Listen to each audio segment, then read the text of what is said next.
동결건조 채소와 곡물, 단백질, 그리고 효소와 비타민, 미네랄로 만든 다이어트 전용 그린 스무디로 하루 한두 끼만 바꿔 드세요. 비타샵 그린 스무디 다이어트 1522-6648 1522-6648 혹은 비타샵을 검색해주세요. 야, 이 부장! 네가 부장이면 땅이야? 뭐? 저 인간 저건 쟤 오늘도 술술 풀리고 안 먹고 회수 갔냐? 내일도 신체 상태로 출근하겠구만. 아유. 고려 생활건강 술술 풀리고 음주전 한 포가 당신을 지켜드립니다. 특허받은 천연 유래 성분 숙취 해소제 술술 풀리고를 은하계 최저가로 딴지마켓에서 만나보세요.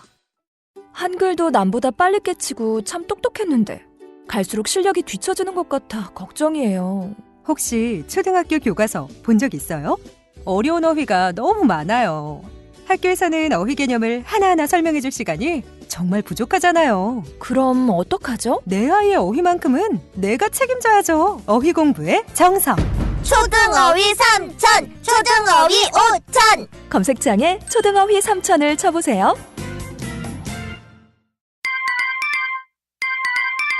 자려고 누웠는데 저스툰 지루한 지하철에 저스툰 자려고 누웠는데 지루한 지하철에 클래스가 타는 재미 저스툰 클래스가 타는 재미 저스툰 웹툰 웹소설은 저스툰 클래스가 타는 재미 저스툰.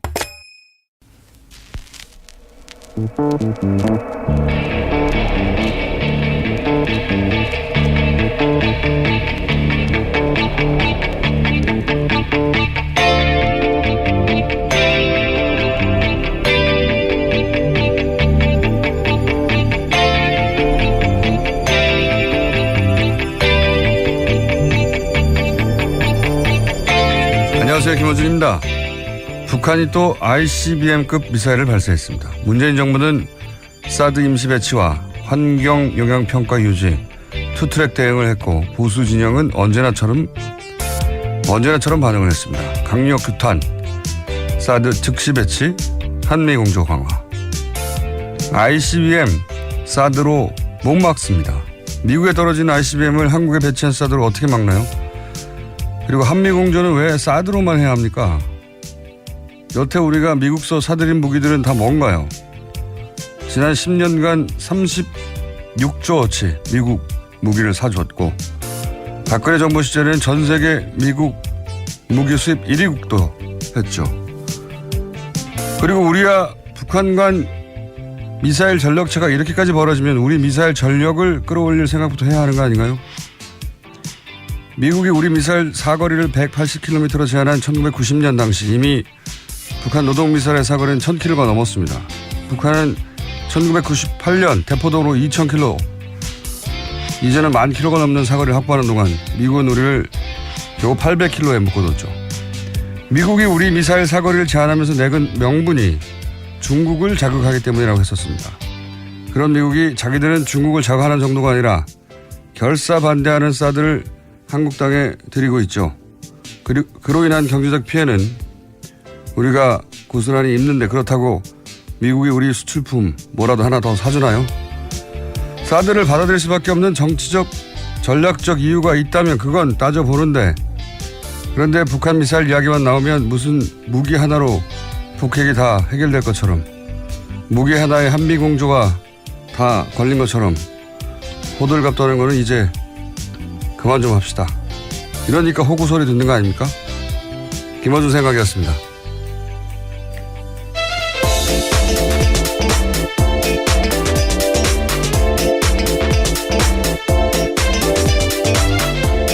시사인의 김은지입니다. 자, 또다시 월요일이 돌아왔어요. 네네. 월요일이 되면 기운이 나십니까? 아니면 또 월요일이구나 생각이 드십니까? 뭐 대부분이 월요병을 겪지 않겠습니까? 네. 그래요? 네, 굉장히 힘이 없으신데요. 힘이 있어요. 자, 또 북한 미사일 지금 7번째인가요? 8번째인가요? 예. 미사일 이렇게 많이 쏜다는 얘기는 미국이 정권도 바뀌었고, 예. 어떻게 나오는지 보겠고 우리 힘을 보여주겠다는 거겠죠. 북한 입장에서는. 자, 관련 뉴스가 많죠. 예, 전해주십시오. 네, 북한은 지난 28일 오후 11시 41분 자강도 무평리 일대에서 화성 18형 미사일을 발사했습니다. 그런 다음 조선중앙통신을 통해서 최대 정점 고도 3724.9km로 직선거리 998km를 47분간 12초 비행했다라고 밝혔습니다. 그런 다음 또 김정은 북한 노동당 위원장은 이번 미사일 발사 뒤 이 정도면 미국이 우리를 건드리면 무사할 수 없다는 걸 이해했을 것이다 라고 말했다고도 합니다. 북한의 목적은 이제 체제 보정이죠. 예. 핵 보유량으로 따지면 자꾸 말씀드리지만 미국의 핵 잠수함 한 대에 있는 핵무기가 북한 전체 핵무기보다 많아요. 예. 그건 게임이 안 되는데 핵을 가졌다는 거는 그 단순한 비교가 아니라 공포를 통한 억지니까 예. 우리를 건드리면 안 된다. 뭐 평화협정도 먹고 우리를 인정해라 이런 얘기죠. 기본적으로는. 여기 대해서 이제 미국은 북한을 타격할 수는 없고 그건 이미 오래전에 검토해서 너무 큰 피해가 있으니까 중국을 통해서 압박하는 수단을 계속 쓰는데 중국을 통해서는 원유를 공급하지 말라 이거 아닙니까? 네, 트럼프 대통령이 29일 트위터에 그런 내용을 올렸는데요. 중국은 말만 할 뿐 북한이 아무것도 하지 않는다. 매우 실망했다. 이렇게 썼습니다. 아무것도 하지 않는다기보다는 북한은 중국말도 잘 안 듣는 거죠. 예. 자기들에게 가장 유리한 걸 선택하는 거죠. 북한은 계속해서. 예. 그리고 중국도 사실은 사실상 북한은 핵을 보유한 국가가 됐죠. 그냥 핵 보유국이라고 쓰지 않을 뿐 핵은 다 개발 완료가 된 거예요. 핵 보유국이 된 거예요. 핵 보유국이 되는 게 이 동아시아에서 미국의 힘을 견제하는 데 약화시키는 데도 유리하다고 판단하는 거라고 봐요. 예. 그걸로 뭐랄까요. 중국만 위협하지 않는다면 뭐 그런 복잡한 힘겨루기 와중인 것 같습니다. 자, 여기에 대해서 청와대는 어떻게 반응했습니까?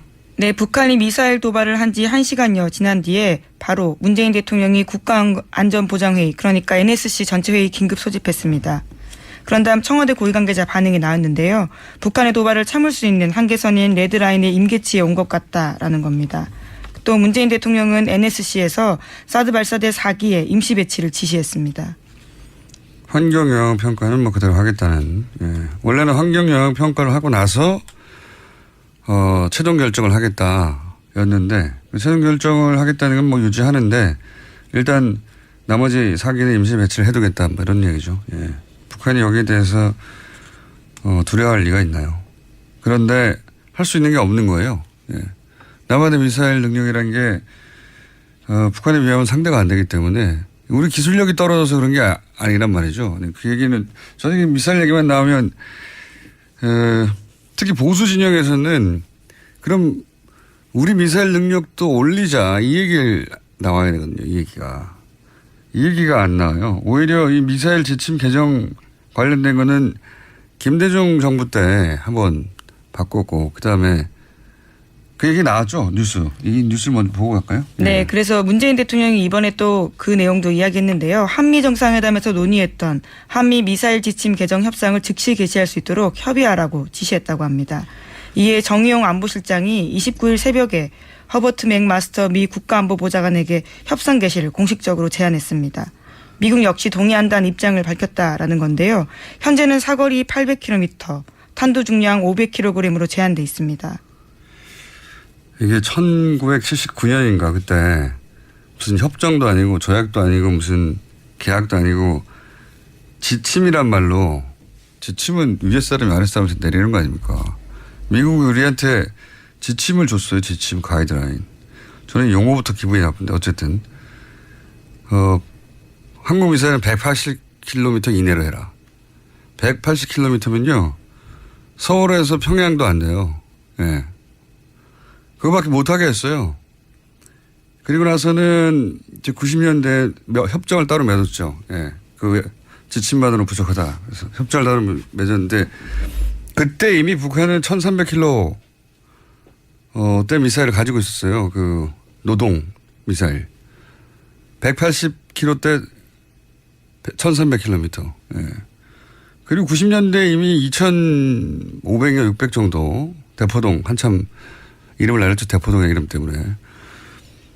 그 한미 미사일의 그 기술 격차, 전력 격차는 이미 오래된 겁니다. 예, 굉장히 오래된 것이고 우리는 그동안 기술력이 없어서가 아니라 못하게 하니까 못한 거예요. 예, 제한 때문이었죠. 네. 지금과 같은. 미국이 못하게 하니까 그러면서 풀어줄 때는 재밌는 게 김대중 정부 때나 또는 노무현 정부 때도 전시작전 통제권 환수 합의하면서 우리가 이제 해야 되니까 미사일 사거리 늘려야 된다. 이 얘기는 기본적으로는 보수가 해야 될 이야기인데 진보 정권에서 나왔어요. 항상. 근데 김대중 정부 때 300km로 늘렸거든요. 당시 근데 300km를 올려준 이유가 그때 미국이 팔아야 되는 미사일이 에이테킴스인가 하는 미사일이 있어요. 탄도미사일. 걔가 사거리가 300km였어요. 그래서 그거 팔려고 사거리를 반경을 준다는 얘기가 그때도 있었습니다. 그러니까 이 미사일 사거리가 떨어지고 그 능력치가 떨어지니까 항상 미국에 의존할 수밖에 없죠. 미국 무기를 항상 사줘야 되고. 아, 참네. 이번에 이제 어쨌든 저렇게 북한이 미사일 능력을 갖추고 계속 앞서가니까, 예. 우리 미사일 사거리 혹은 뭐 중량을 네, 탄도 중량. 예. 중량을 늘리려면 미국하고 얘기를 해야 돼요. 예, 미국하고. 자, 저는 이게 기분이 나쁩니다, 항상. 이런 얘기를 해야 된다고 봅니다, 현실적으로는. 사드하고 북핵하고 상관이 없다니까요. 자꾸 보수 진영에서는 사드를 두려우면 북한 미사일을 막을 수 있는 것처럼 다 혹은 뭐 ICBM도 해결될 것처럼 할 얘기가 없어 그렇거든요. 달리. 그리고 사드가 들어와야지 한미공조가 강화된다니. 다른 무기 뭡니까? 전 세계에서 제일 많이 수집하는데. 수많은 무기가 있는데 무슨 사드 하나 가지고 한미공조를 얘기해요. 이건 미국이 원하는 얘기죠. 네. 자, 답답합니다. 맨날 북핵 얘기 나오고 미사일 얘기 나오면 사드 배치하라. 사드 배치하지 말아라. 환경영향평가 하지 말아라. 빨리 배치하라. 북한 미사일이 2대입니까? 4대예요. 1000대가 넘는데 그럼 어떻게 해요? 사드 몇 대로 미사일을 잡기도 힘들지만 잡았다고 칩시다. 나머지 1000대는 어떡하냐고요. 그럼 사드를 1000개를 배치하나요? 1개 배치해도 지금 중국하고 러시아하고 이렇게 난리인데 사드로 북핵을 해결할 수도 없고 미사일을 해결할 수도 없는데 자꾸 사드 얘기만 합니까 맨날. 답답하네요. 자, 이 얘기는 전문가하고 저희가 아무래도 이번 주 몇 번 다뤄야 될 것 같고 다음 뉴스 넘어가죠. 네, 지난주 금요일 박근혜 전 대통령 재판이 있었습니다. 그런데 박근혜 전 대통령이 재판을 마치자마자 병원을 찾았습니다. 몇 주 전 발가락을 문지방에 찧었다가 생긴 염증 때문에 발등까지 불어올랐다라는 이유 때문인데요. 박 전 대통령은 4번째 발가락에 MRI 촬영을 하고 3시간 동안 정밀검사 마치고 구치소로 돌아갔습니다. 구치소 관계자는 신경이나 뼈에 문제가 있는지 정밀검사를 하러 외부 진료를 허가했다면서 더위도 심해져서 염증이 붓고 평소에 잠도 잘 못 잘 정도다라고 설명했습니다. 이 소위 구치소 관계자의 말들은 매체에 따라 바뀌어요. 예, 이게 TV조선처럼 보수 매체는 항상 건강이 이상하다거나 이런 얘기가 나오고, 예. 또 좀 있으면은 건강 이상설이 있으면 무슨 소리냐, 건강에 아무 이상 없다면 구치소 관계자 얘기가 나오고, 구치소 관계자들끼리 서로 얘기가 항상 달라요. 정반대 이야기. 구치소가 제가 보기에는 잠실 체육관 정도로 넓거나 서로 아주 사이가 나쁘거나 구치소 관계자가 한 사람을 수백 명을 보거나, 예. 아니면 만들어낼 말이거나요. 예. 건강 이상설은 항상. 근데 이제 MRI 촬영 결과가 곧 나올 테니까요. 어떤지는 공개하진 않겠죠. 예. 근데 4번째 발가락이 이렇게 찧었다고 염증이 소염제 먹으면 되는 거 아닙니까? 염증이 생겼다고 MRI 찍는 경우도 있는지 저는 의사가 아니어서 모르겠으니까. 방송을 듣는 의료계에 계시는 분들이 있다면 좀 알려주십시오. 자, 문자로, 카톡으로. 다음 뉴스는요? 네, 또 지난주 금요일 이재용 삼성전자 부회장 재판도 있었습니다. 문재인 대통령의 재계총수 간담회를 둘러싸고 이재용 부회장 쪽과 특검이 재판 중에 설전을 벌였는데요. 이 부회장 쪽은 특검 논리대로라면 문재인 대통령의 총수 간담회도 다 부정 청탁을 받고 있는 거다라고 말했습니다. 그러자 특검 쪽에서는 이번 간담회는 국민에게 공개적으로 알리고 진행된 반면에 박근혜 전 대통령의 독대는 안가에서 비밀리에 이뤄졌다라면서 차이점을 지적했습니다. 논란이 커지자 이재용 부회장 쪽 변호인단은요, 즉흥적으로 한 실언이었다라면서 사과했습니다. 이재용 부회장 변호인단 측의 나름의 대담한 논리죠. 대담한 논리. 굉장히. 저는 이건 삼성 측에서 변호인 측에 연락을 했을 거라고 봅니다. 네, 그렇다라고 알려져 있습니다. 미쳤냐고. 미전실이 난리가 났다라는 후문이 있습니다. 지금 아니 대통령이 취임 초기에 재계 인사들하고 공개적으로 간담회하는데 그거하고 지금 최순실 국정농단을 갖다 붙인 거잖아요. 대담한 논리긴 한데 변호인단은 몰랐던 거예요. 자기 논리에 빠져서 이 이야기를 들은 삼성 측에서 연락이 갔겠죠. 예. 미친 거 아니냐고. 그래서 결국 사과까지 하게 된 거죠. 난리가 났겠죠. 변호인단은 이거 말고도 굉장히 요즘 표현으로 신박한 논리를 많이 펼쳤어요. 그때. 또 있지 않습니까? 관련 뉴스가? 네. 같은 재판에서요. 변호인단이 최순실 씨의 딸 정유라 씨에 대한 승마 지원이 박근혜 전 대통령의 요구가 아니라 최순실 씨의 강압에 따른 결정이었다라는 주장을 했습니다. 그러니까 박근혜 전 대통령의 요청으로 지원한 게 아니기 때문에 뇌물공여 혐의가 성립하지 않는다라는 논리입니다. 굉장히 희한한 종류의 제가 보기에는 자백이에요. 왜냐하면 최순실 씨는 본인 주장에 의하면 그리고 사실 신상정보상으로도 공개적인 임대업자 본인도 그렇게 얘기하고 아주머니잖아요. 삼성이라는 세계적 기업이 최순실 씨가 모략을 하면 공경에 빠뜨릴 수 있다고 판단한 이유가 있다고 실토한 거죠. 예. 보통 그냥 조그만 빌딩 임대업자가 삼성 보고 뭐라고 한다고 삼성이 어이구 그러면서 몇백억 줍니까? 네, 강압을 느끼기에 쉽지 않은 대상이죠.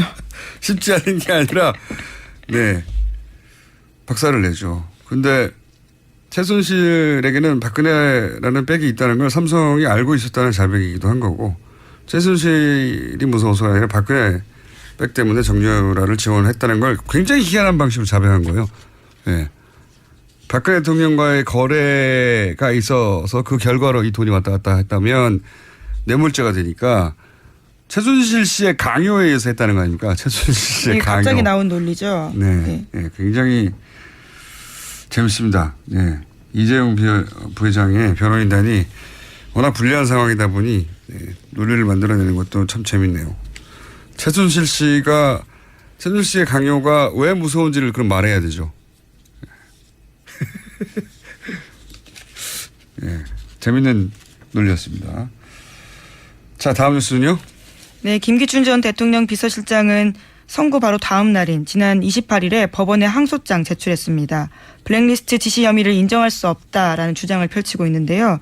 하지만 김 전 실장에게 보고된 문건을 보면 김 전 실장이 이른바 좌파 문화예술인을 골라내고 예산 지원에도 관여한 정황이 확연히 드러난다고 JTBC가 보도했습니다. 굉장히 구체적이에요. 모태펀드가 좌파 자금 창구가 됐으니 어떻게 하라는지 벤처 투자 임원진을 어떻게 해야 한다든지 영화는 콘텐츠 진흥에서 하라고 한다든지 실제 다 실행 옮겨진 거거든요. 네, 다 보고받은 내용입니다. 네. 모태펀드에 실제로 모 인사가 파견돼서 소위 화이트리스트 만들어가지고 모태펀드로 영화를 전폭적으로 지원하죠. 전례가 없는 액수를 조건 없이 지원하는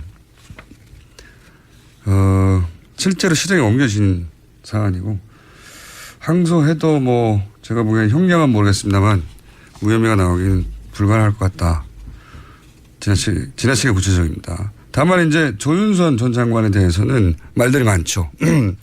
그래서 죄송합니다. 저희가 잠시 후 박범계 의원 연결해서 박범계 의원이 재판부 판결문을 입수해서 분석을 했더라고요. 네, 그래서 이야기 나눠볼까 합니다. 잠시 후에. 나머지 뉴스 짚어보겠습니다. 네, 블랙리스트로 유죄를 선고받은 숙명여대 교수들이 학교에서 직위해제됐습니다. 서울중앙지법은 지난 27일에 김상률 교수에게 징역 1년 6월에 실형을 선고하고 김 교수를 법정 구속했습니다. 또 김소연 교수는 징역 1년 6월에 집행유예 2년을 선고받은 바 있는데요. 이에 따라서 숙명여대가 두 사람을 직위해제하기로 의결했다고 밝혔습니다. 알겠습니다. 다음 뉴스는요. 네, 류석춘 자유한국당 혁신위원장이 최근 청년대상 행사에서 일베 활동을 독려하는 발언을 해서 논란에 휩싸였습니다. 류 위원장은 지난 28일에 대학생 청년 간담회에서 젊은 보수의 지지 확보와 관련한 발언 도중에 일베를 하라면서 일베 이용을 독려하는 취지의 발언을 한 것으로 전해졌습니다. 이분은 참 기량이 대단하네요. 예. 일베를 하라. 네, 또 뿐만 아니라요. 일부 온라인 커뮤니티에서 노인을 비하하기 위해 쓰이는 비속어인 틀딱이라는 표현이 있거든요. 그것들을 또 썼다라고 합니다. 다른 정당은 굉장히 반가워하겠어요. 유석준 위원장이 이렇게 계속 기량을 발휘해 주니까. 그러니까 유석준 위원장에 대해서 이제 홍준표 대표도 그우가 아니라고 하고 본인도 부인하는데 일베가 그우가 아니면 뭐가 그우입니까 사실.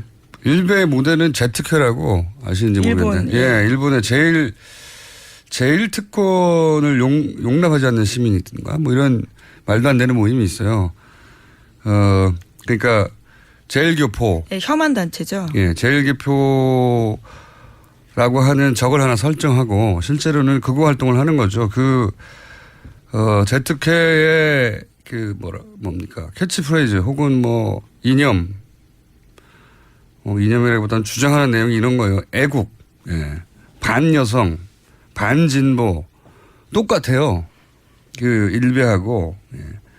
실제 일본의 이 전문가들하고 얘기해 보면 일본 자민당이 실제로는 제트케를 충분히 문제 삼고 제압할 수 있음에도 불구하고 용납하고 있다.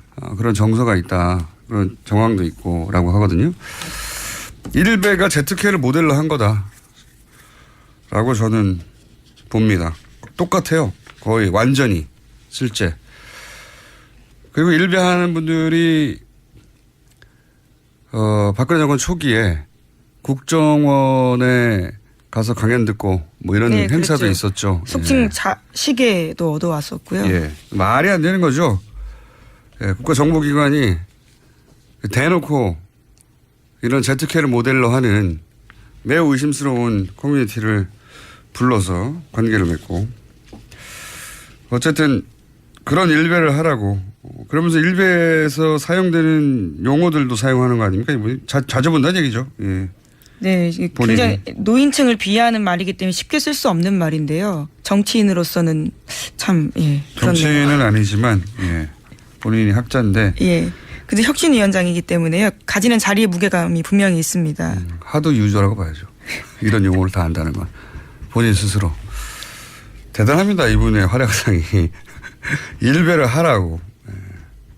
보통 정치인들은 일베까지 하라고 말을 못한단 말이죠. 그렇죠. 웬만한 극우 정치인도요. 일베를 하라. 훌륭한 분입니다.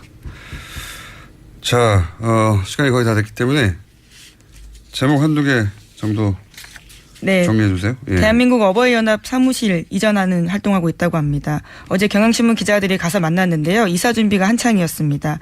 그 자리에서 만난 추선희 사무총장이 정부 지원이 끊긴 뒤 돈이 없으니까 활동 접자는 얘기 나왔지만 끝까지 하기로 했다라는 겁니다.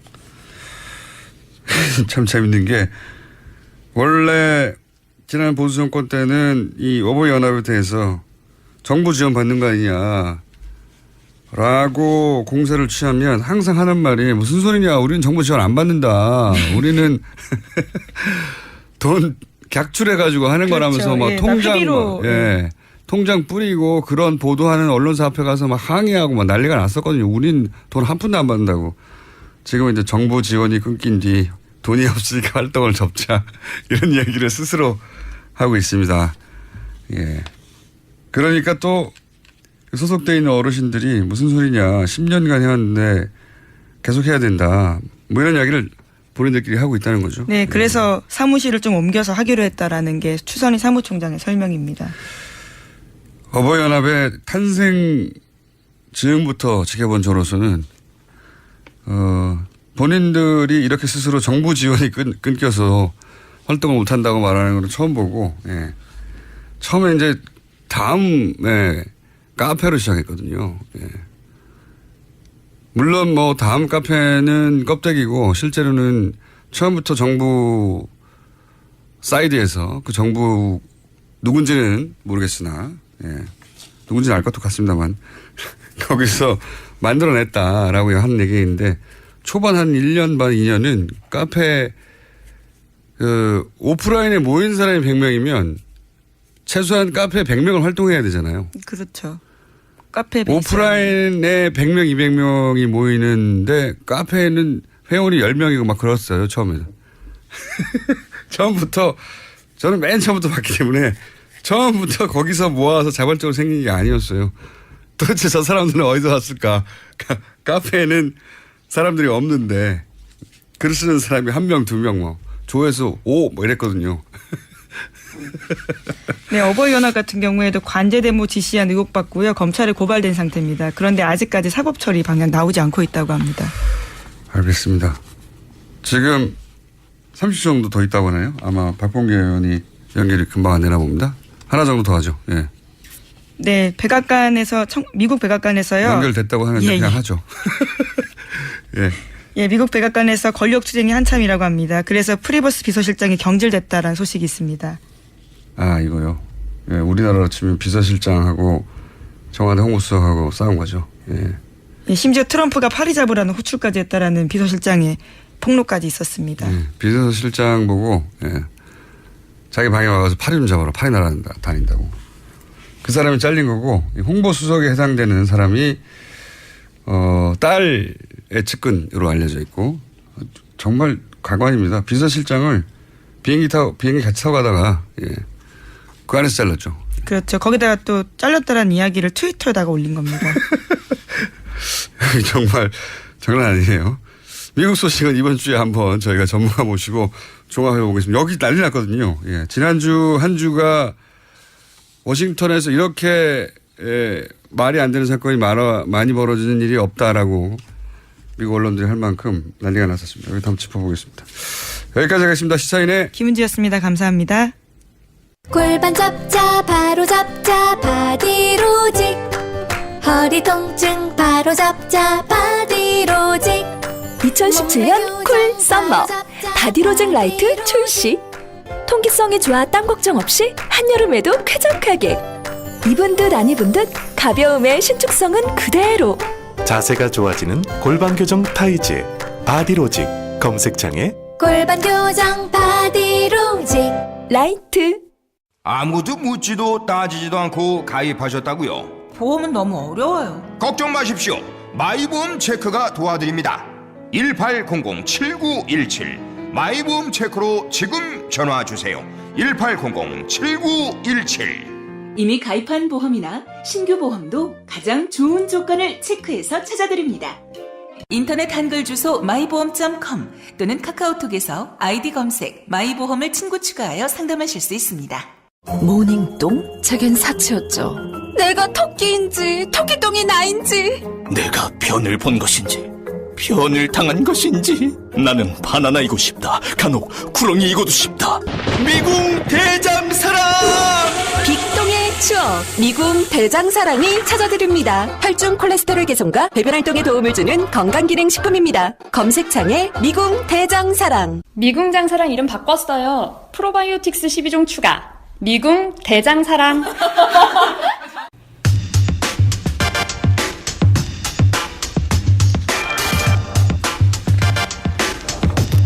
블랙리스트 1심 판결에 대해서 논란이 많습니다.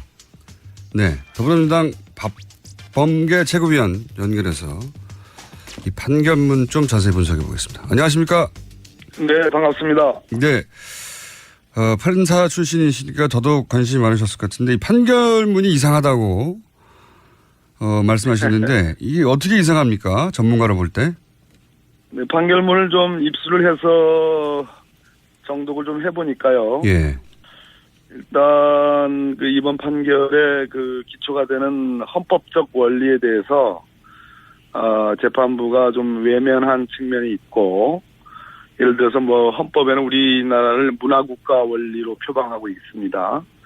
또 평등권의 문제라든지 법치주의, 또 민주적 기본 질서 이런 일반적으로 헌법 교과서에 나오는 법리들을 다소 왜곡하거나 좀 외면한 측면이 있고, 또 하나는 박근혜 전 대통령에 대한 판단과 김기춘 등 다른 유죄가 선고를 한 다른 피고인들에 대한 판단이 좀 모순되는 측면이 있는 거 아닌가라는 그런 생각을 하게 됐습니다. 좀 구체적으로 말씀해 주시죠. 예를 들어서 판결문 내용이 이런 게 있는데 네. 지금 말씀하신 이 판결문 내용은 이러이러한 부분을 어기고 있다라든가 좀 구체적으로 말씀해 주시면요.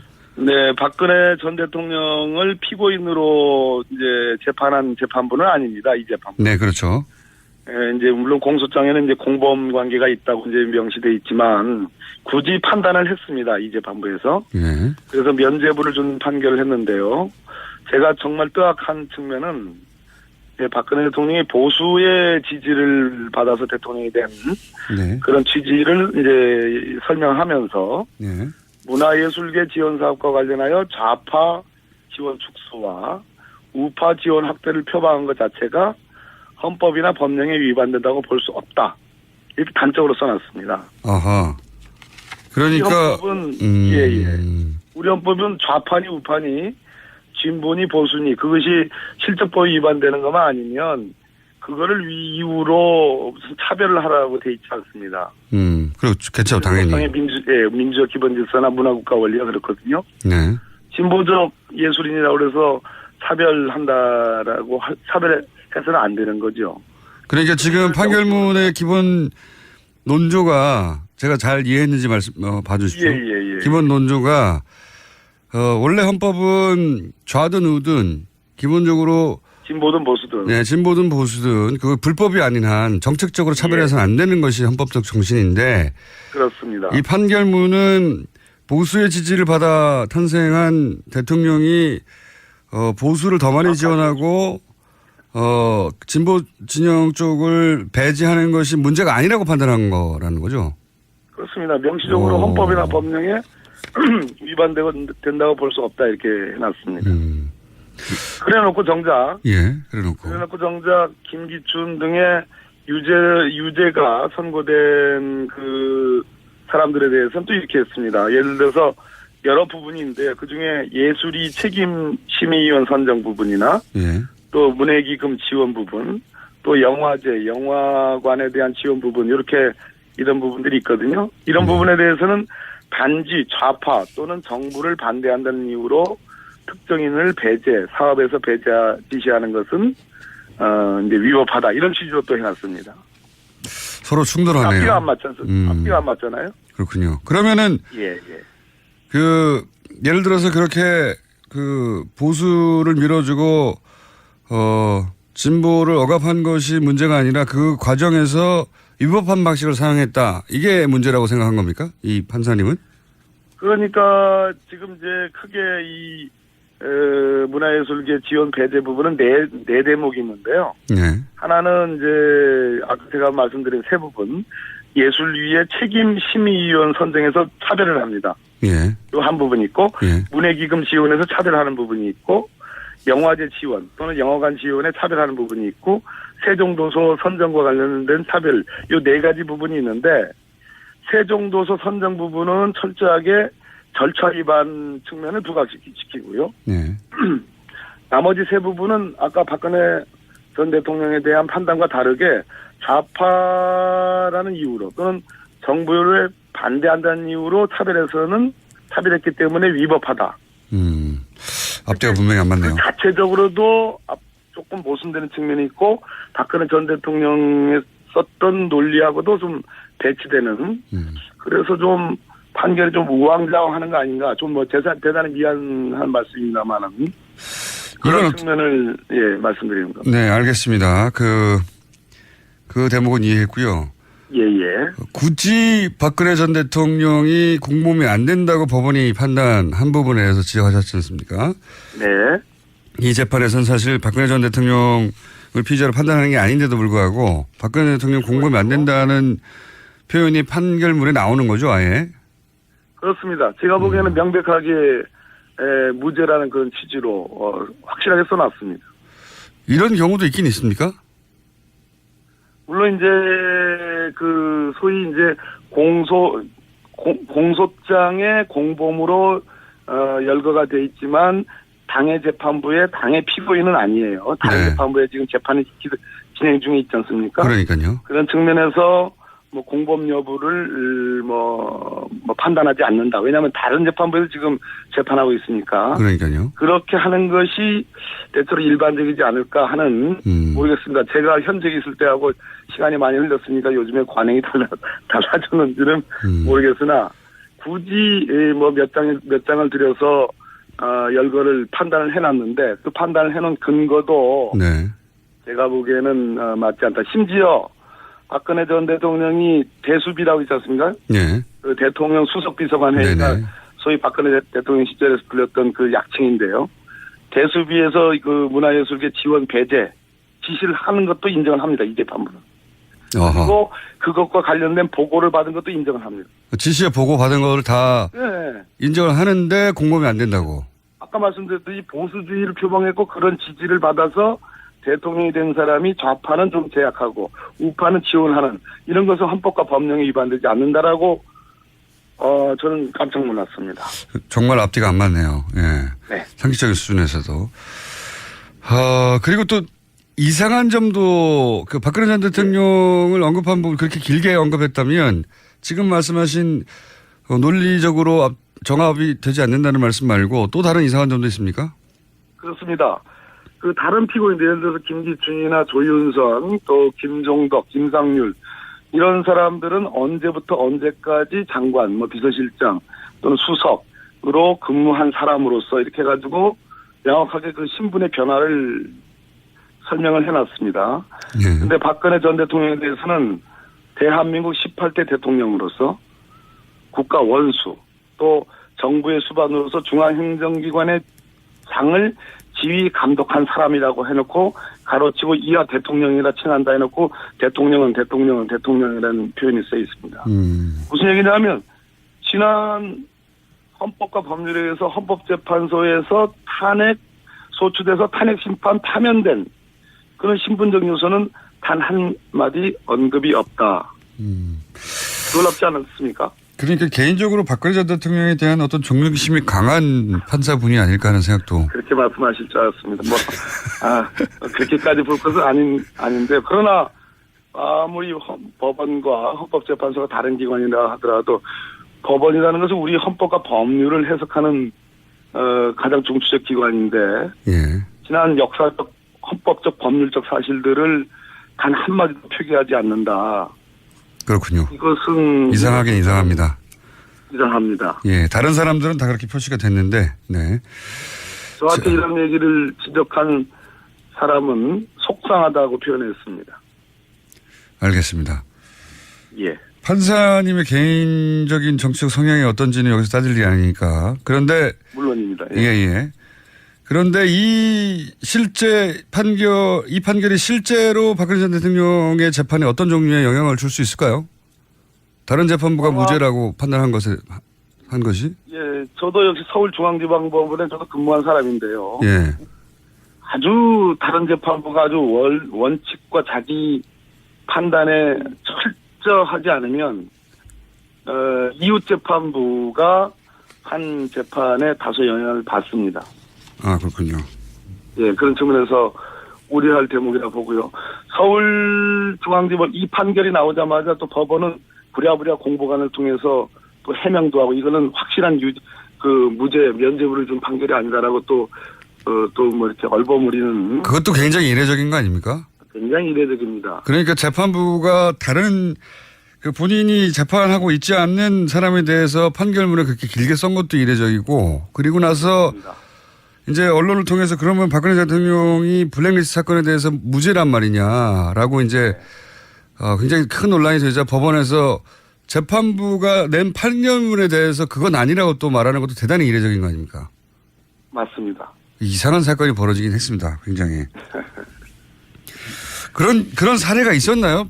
1심 판결이 났는데 그 판결문에 있는 내용을 가지고 법원이 그 판결문의 내용이 확정된 건 아니라고. 그런 적 있습니까? 공보관, 서울중앙지방법원에는 공보관이 있는데요. 예.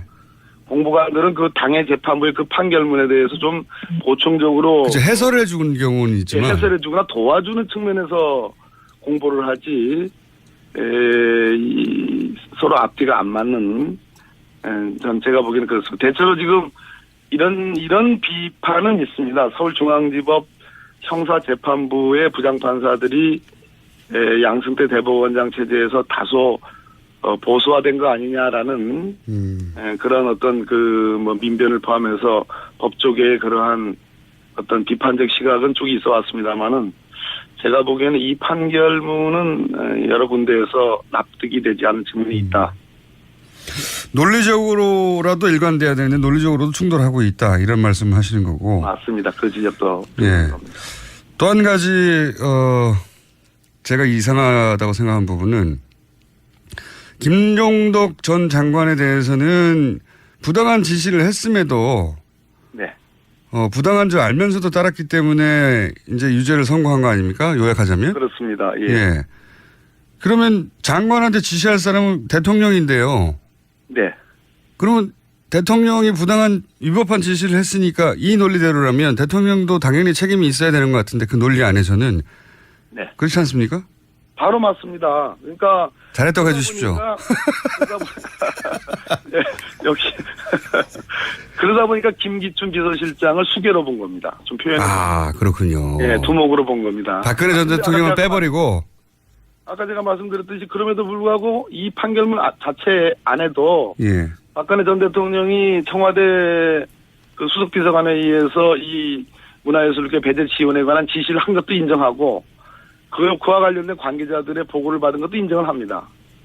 근데 거기에 면죄부를 주려 하니까 아까 그 참 헌법상의 이상한 논리 뭐 자기는 보수주의를 표방하는 그런 지지를 받는 대통령이니까 보수를 더 지원하고 진보를 좀 차별하는 제약하는 그런 거는 헌법과 법령이 위반되지 않는다라는 정말로 그것은 헌법학도들에게 큰 상처를 줄 만한 그런 설치가 저는 가능했다고 보이죠. 알겠습니다. 자, 조윤선 장관 얘기를 5분 남았는데 해보자면요.